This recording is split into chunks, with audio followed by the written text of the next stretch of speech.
Hey Leos, how y'all doing? Welcome. We're going to be doing your January general reading here. Before I get into your meditation, just a couple of quick announcements. Firstly, I have opened some availability for personal readings. Yay! All of that and how to sign up is over on my website, which is listed in the description box below. When you go over there, you'll see that I only have availability within a 2-week time frame. So that's not incorrect. It's just what I'm able to do at the moment, but I'm very excited to connect with you guys all personally. Also, I have opened registration for my Be Your Own Intuitive course, my second one. The first one went just really well. I'm excited to do course number 2 with you guys. And again, all of that information is in the description box below. All right, enough of that. Let's get into your meditation. Okay, let's work through this. Let's do your meditation. I saw dinosaurs. I saw the movie Land Before Time. And it was really funny because I saw an image of these dinosaurs within their own time period, okay, long ago. And then I was taken, like, I felt like a time walker, right? I heard time walker. And I was taken forward in time to a museum where there, you know how in museums, like natural history museums, they'll have the dinosaur bones hanging from the ceiling and some, a curator's going, now these are the bones from a Tyrannosaurus Rex from the Paleolithic, and they're going through all of that. So I was taken in between the two times. And then I was shown like a bullet train, like one of those really fast, modernist looking, sleek, they're kind of like subways, but they're above ground. I was taken to a bullet train and I saw you board this train. And I saw you going, my God, everything just feels like it's in perfect timing. Like it's interesting because it's this feeling of like, when you feel like you're in sync and you show up to the train station and the train arrives just as you show up, or you go into the coffee shop and you get the last gingerbread cookie that they had available, whatever that is for you, it just feels like perfect timing. Or you call someone that, you need information from, they're like, oh man, you have perfect timing. I just stepped back into the office before leaving again. That feels like your January. And it feels like there is this current of divine timing and possibility inherent within that that's moving you along and through. It's really cool. Let's see what your animal energy is. Yes. Okay. So actually, I feel like these are both. Okay. So you got the shark here. So this is really funny. So shark corresponds to the devil and the tarot, okay, devil energy, which speaks of everything of the 3D realm. Everything that you can see, touch, hear, and feel, right? This is money and finances. This is the physical body. This is your physical home, right? This also represents within the shark medicine, also represents your relationship to your own perceived limitations. Okay? Your relationship to your own perceived limitations, right? So shark medicine, is a dear friend of mine told me recently. Shark medicine, there's like a tagline for shark medicine. It would be that abundance lies on the other side of fear.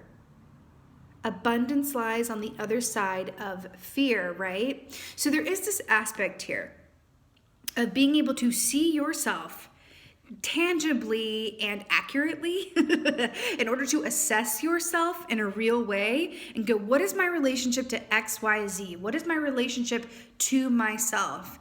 And really slipping into and embracing that opportunity, right? But this is really funny to me because along with this like movement of time and back and forth and being in a place where everything just seems to fall into place, all the examples that I gave off the meditation were all physical experiences. And then you have, right, the train arriving at the right time, the last gingerbread cookie that you can taste and smell and purchase with money, right? And then we have the shark, which is devil energy, everything of the 3D. I feel like things are coming together for you in a very material way, but it feels very nice, right? Like it's gone from the idea phase into actualization, which is really cool. Okay. So also got the starfish, which I'm also really obsessed with. So because this speaks of the physical appearance of things. So I see where we're going with this. The starfish equates to Gemini energy in the tarot, which is about choices in love, but it's also about inner and outer harmony. because Gemini represents the twins, right? Inner and outer harmony. Back to this shadow work, right? And our relationship to our own perceived limitations, right? Starfish, again, this speaks of the physical appearance of things, but it also has a slight nod towards wish fulfillment because it is a star shape. I'm also drawn to the fact that, the starfish has 5 points, which is also the number of change. It feels like there's some good stuff coming to you, but there is an emphasis on the physical nature of it. Okay. What's going on, Leos, for January? Let's see what's going on.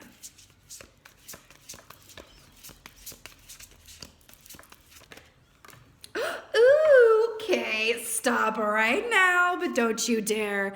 Remember when I was talking about the past, and then we have, actually this is one of 2 keys, I think. Yeah, because Judgment's the major. So this is the minor arcana that speaks of the past. We have the 6 of Cups here. I'm really obsessed with this. So this is very much about nostalgia, a sweet innocence, enjoyment, being in and of the moment, right? You see how these otters are just living their life on the river here, just not worrying about a thing, and they almost look surprised to find you there, observing them. They're like, what's going on?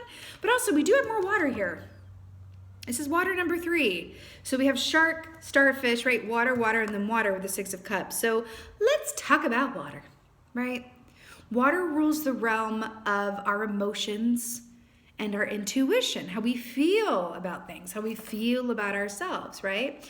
But remember when I saw, again, with the time slipping and everything kind of falling into alignment, I feel like part of that is the, nature of water medicine, which is about being in a state of ebb and flow and allowing the river to move you. Okay, this is actually really, good example of this. So, like I said before, when things seem to be, when you pull up to the light and it turns green right as you pull up to it, or you pull it just the right time, I was just at the right time. That experience comes from allowing yourself to not be in a rush, not hurry, not delay, when you're in the flow, when you follow your intuition as to your next step or your next point of movement, right? Oftentimes, following our intuition can keep us from getting into a traffic jam, getting into an accident on the way to work, from, really any number of things. But I feel like this is coming through for you, where you're being, not that I'm saying you're going to get in an accident. I'm just like, it's actually just based on a story I just read about the medicine and huge benefit of allowing yourself to observe what your intuition is telling you. Because a lot of the times that is the people who are like, wow, I seem to be at the right place at the right time. Those are the people that don't rush. Those are the people that just allow themselves to be moved at a natural and organic pacing, right? They're moved within the flow of time. Time, back to the dinosaurs and the future, right? Allowing yourself to flow within and for time. And then again, back to this physical aspect of it. It feels really, really nice, actually. But I am hearing take your time, for sure. Okay, so we got the 7 of Wands here. So here we are, showing up with your fire for your fiery selves. So 7 of Wands is about, I always say when this comes up, this is my bigger than my body gives me credit for key, right? This is what I always hear. I always hear that John Mayer song whenever I see this. But it's interesting because the Wands also rule the realm of the actions that we take, and artistry and passion and desire, right? And it's interesting, too, that we have this skunk here with its tail up. Now, a skunk only emits that foul odor as a defense mechanism when it feels like it doesn't have any other options and it's really backed into a corner. And I'm going to say something, and I feel like it might be a bit, eye roll inducing from some of y'all. But do you know how this skunk could have avoided getting in this very precarious situation? If it just moved at a more organic pacing. If it didn't feel the need to be the early bird that gets the worm, if it didn't feel the need to impose its own, this and that, right? It's if something has to go a certain way. When you're coming from a place of allowance, or we could even look at it and say a place of relinquished control, right? Spirit take the wheel, or whatever that is for you. This is how we can lovingly avoid situations such as this, right? But this is also saying, I feel like there's this because again, the physical appearance of things, the black and white, we had the black and white with the shark here as well, our relationship to our own perceived limitations, our shadow work, right, coming to light as well. I'm getting a very strong feeling from this key that you are being asked to observe and be honest with yourself about any self-defeating tendencies or thoughts that you have, or any self-fulfilling prophecies that are maybe even subconsciously informing how you view yourself, your circumstances, or those around you. Okay? I feel like this is saying this is work that you do with and for yourself, really scoping out those shadow energies. And for some of y'all, this isn't even in the shadows. You're like, yeah, I'm super aware of this, right? But I feel like it's larger than that too, because I feel like you're being asked to really look at, how has my belief system, the way that I was raised, my relationship to work, how does it actually affect my life? How does it affect how I live, right? Am I operating from a place of learned routine and patterning, or am I operating from a place of organic inspiration? I know that sounds a bit heady and a bit like, how can we really translate that tangibly into a workable idea? But I feel like the message beneath it all is really looking at yourself and being honest about what it is you see. For real. Page of Swords here. So I really love this because this is definitely a road runner. And we were talking about taking your time and not rushing and la-di-di and la-di-da-da-da-da. So I really love that this came up for you. But I want to say, the swords rule the realm of, thoughts, mental clarity, mental confusion as well, but everything of the mind, right? This is air energy here. And I like that it's coming up as a Page of Swords, which is the youngest energy of this suit in terms of the court cards, right? So this is that you have a realization, right? You have a realization, or you read something that helps something click in a way, or you hear something and it's like, whoa, that was a big memo, right?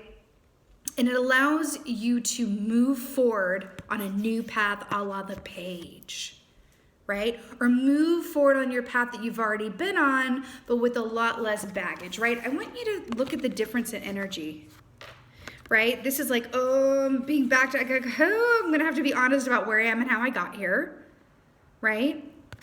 And by doing so, and by incorporating my shadow and light aspects of myself, the black and white, it's allowing me to move forward with a lot of that extra weight and going, wow, suddenly I'm like fast as the wind, but it's because I'm in a place of flow and organic movement, right? I also feel like for some of you guys too, this is a messaging system, right? That comes through a lot of different channels. I do feel like it's an overall message that wants to come through for you.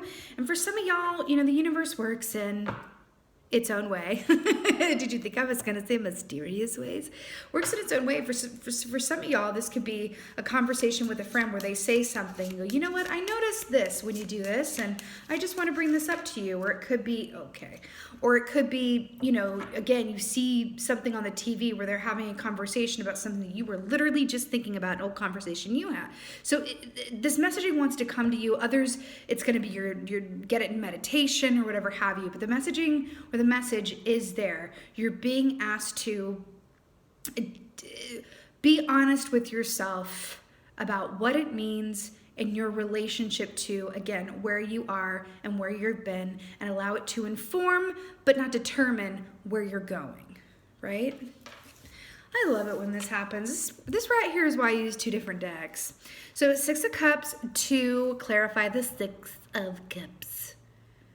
Very, very good. So, with this I'm getting to take some inspiration. I mean, it doesn't all have to be all Derman strong. I'm like, oh God, what have I inherited in terms of modes of thinking? I think you can also take some really beautiful inspiration from where you come from as well. Back to those dinosaurs, right?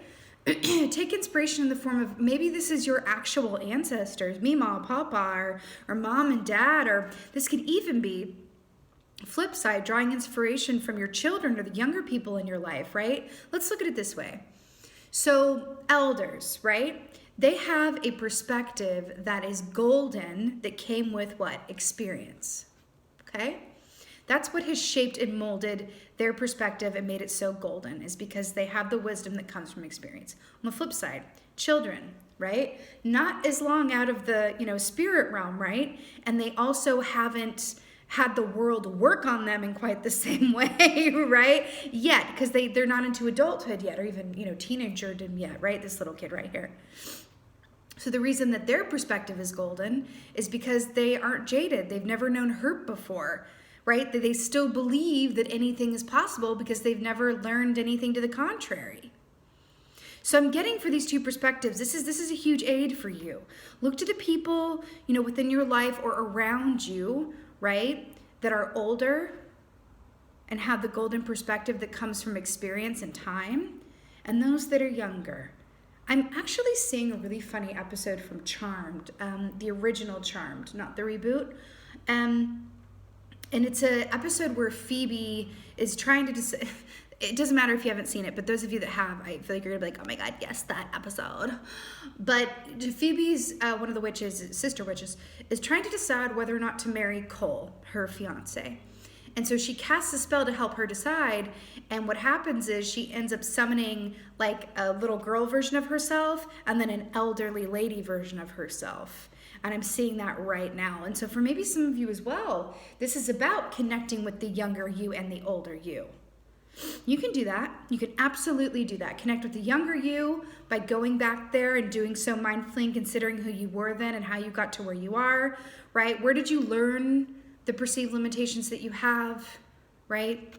In one context, and also connecting with the future you, right? Where do I want to be by the time I'm 83, for example, right? Where do I want to be? What do I want to have accomplished? What do I want to be able to do? How will I have left my piece of the world better than how I found it? Right?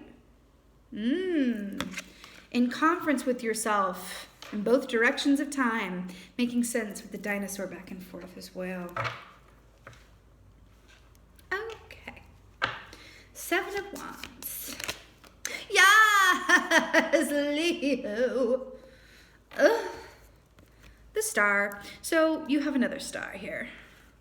How stunning. So the star, let's talk about this. This is Aquarian energy. I'm absolutely here for it all day, every day. The star is about great hope, great love, psychic ability, enlightenment. But it's also, it's interesting because she's, they're the water bearers, right? Also this reflective surface here too with the light and shadow integration, but I'm really drawn to the fact that she's naked. Why am I drawn to the fact that she's naked? Well, first of all, I can feel some of you going, yeah, why are you drawn to the fact? This is going to be good. What the heck is she going to say next? So on the Devil key in the Tarot, that is shown by it's actually the 2 lovers from the Gemini key. How did I miss that? Well, I didn't miss it ultimately, but it took me a while, to be 18 minutes to get here. On the Devil key in the Tarot, it's the 2 lovers from the Gemini key, right? It's those 2 naked people shown on the Devil key, but they're bound and chained, and it's showing like a dark side of love, which can be, well, I won't say dark side of love. I will say that there is a shadow aspect that poses as love called attachment. So it's showing the attachment aspect of a connection, especially a physical connection as well. And then the Gemini, of the lovers is about, the connection when it is balanced, right? Inner and outer harmony. That's really interesting. Anyway, so I'm drawn to the fact that she's naked because I'm hearing the naked truth. Remember when I said it's about being honest with yourself and confronting yourself in terms of like, what do I see when I look in the mirror? How did I get here? Where did I learn this from? All of that. And here's the thing. I feel like if there were more air in this reading, and there's air here, Aquarius, Page of Swords, but I would say on one hand, if I felt more air, to observe yourself throughout this experience, but it doesn't quite feel right to say for y'all, because even though this is air energy, I'm really drawn to the water, I want to say feel for you, because there is so much water here. I want to say, in terms of feel the truth of where you are and where you've been and where you want to go, right? Feel it. And that also goes, with the coming from a place of allowance and being in organic and divine timing, you are feeling your way through your every moment, just like the younger child, right? Just like the elderly person who perhaps is retired. And I'm talking about the extremes. I'm talking about very young child. I'm talking about, elderly person who is likely retired, right? So on those two extremes of it, consider what they have in common. And allow it to, through a feeling place, inform your perspective, right? There's something about that. Kids don't rush, and neither do retired folks. And I know that's a gross, sweeping generalization, but for the point and sake of this, like if you think about the example that I'm forming, is that a retired person doesn't feel the need to rush through the day or get through rush hour traffic or rush over here or do that. They have more time to enjoy the moment and move organically through their days, right? Ideally anyway. I know that's not the case for all retired people, okay? But ideally so, right? And younger people, the little babies too, they don't feel the need to rush around, they just are where they are. You're being asked to really consider that and feel that out for yourself, okay? Maybe it's about making more time to be in that place of just being exactly where you are.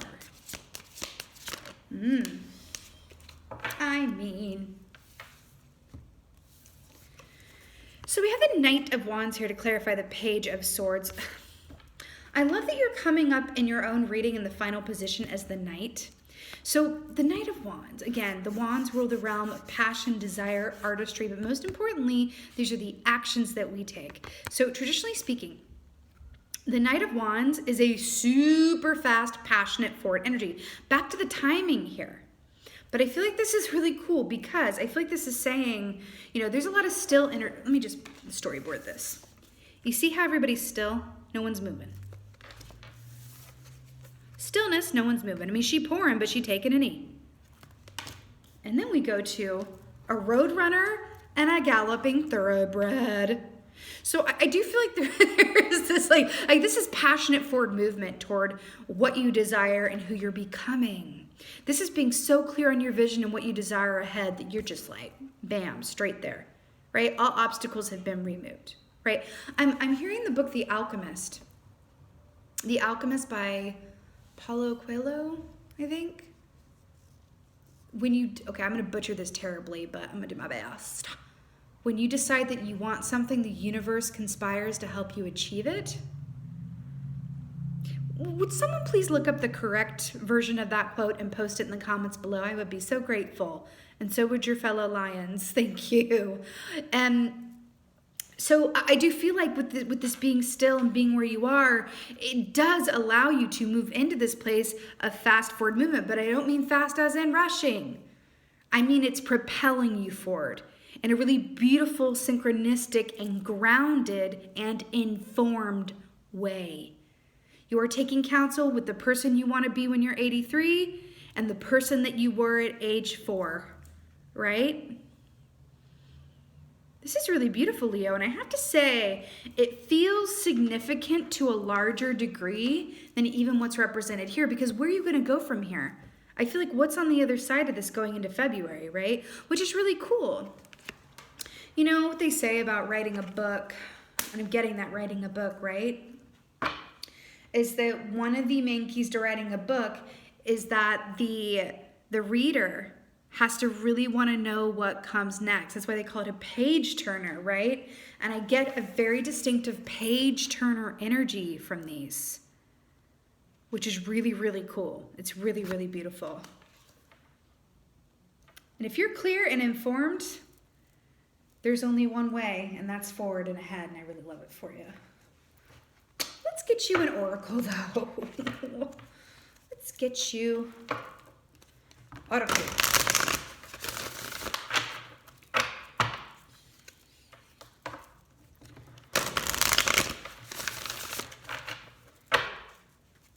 There's also a special message here about making the most of your resources, okay? People you know or things that you have, recycling, something about making the most of your resources. The star is also about being in the spotlight and having attention on you. I'm also drawn back to the Seven of Wands with all of, right? So there is this aspect here about if there are moments when you feel like a lot is expected of you or you're feeling kind of pushed in more than one direction, to return that focus back on yourself, get grounded, and step into your feelings, okay? Yeah. From fire to feelings. That's what I'm hearing. Oh my God, it's so good. The Ancient Ones. What were we talking about? What are you talking about? The Ancient Ones with the dinosaurs and the going ahead and the ancestors. I love this for you. Let's talk. First of all, I'm really obsessed that you got the first oracle card in this whole deck, which again is that movement forward, right? Really beautiful. So the Ancient Ones are about your spirit guides and your ancestors, all of the good, your animal totems, your higher self, if that's what it is for you, you're right.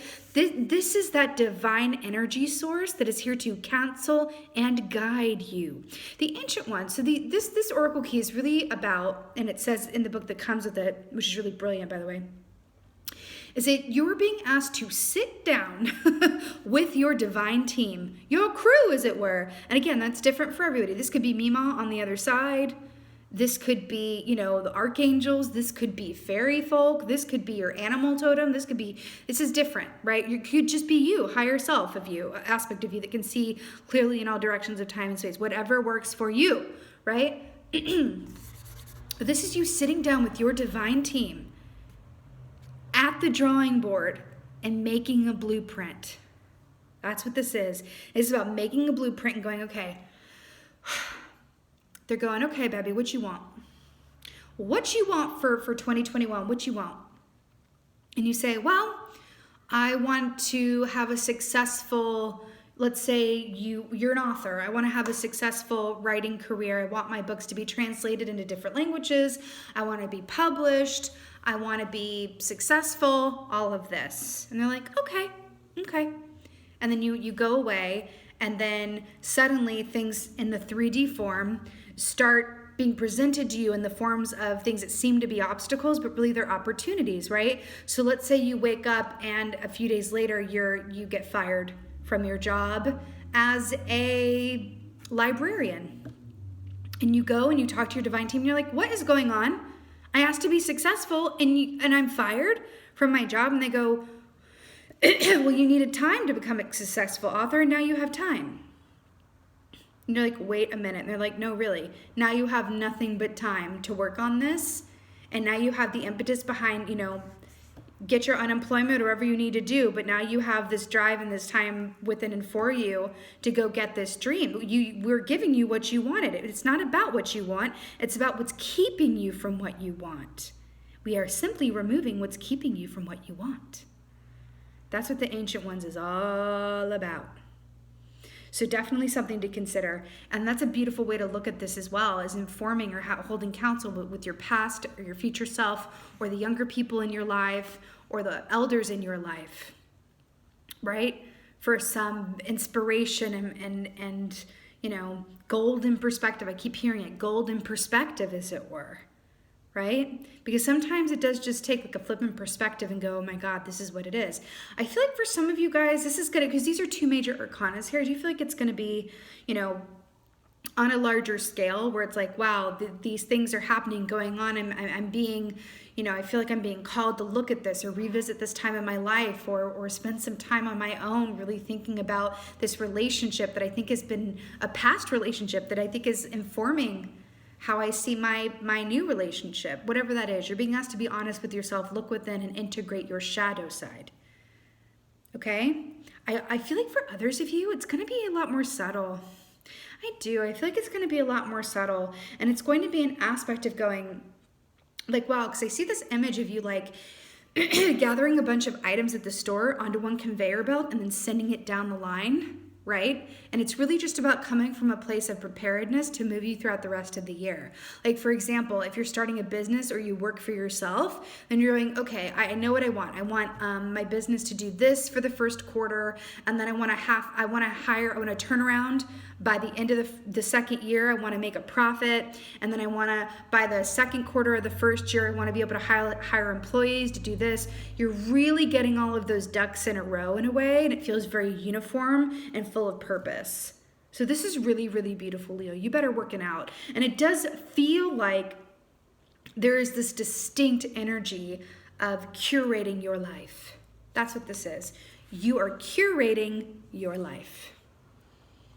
And it's beautiful. And when you curate your life, things don't happen at you anymore. You are co-creating every experience, right? It's a difference between, being on the receiving end of something going, oh, this is happening to me, or it's happening with me because I'm co-creating it, right? Beautiful, Leos. I love this for you. How lovely is this? So this is your January general reading. I so hope this helped and resonated with you. If so, please do let me know in the comments below. I love reading your comments. And with that being said, just thank you. Thank you so much for being here. And most of all, thank you for being you. And be well. Until next time.